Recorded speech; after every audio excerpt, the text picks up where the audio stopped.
Magandang araw sa inyong lahat. Samahan niyo kami ngayon at bisitahin itong paliguan na madalas dayuin ng mga tao mula sa iba't ibang lugar.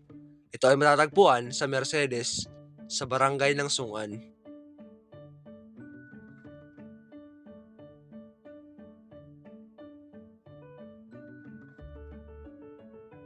Pagkarating nga namin dito, ay saktong walang masyadong maraming naliligo. At ang mga naliligo lang ay mga bata. Dati-rate, noong hindi pa nadidiskubre itong ilog na ito, wala pang nagagawang renovation para sa mga istrukturang ginagawa sa kalapit ito. Ito ang aking kasama, tumalon sa mataas na bato.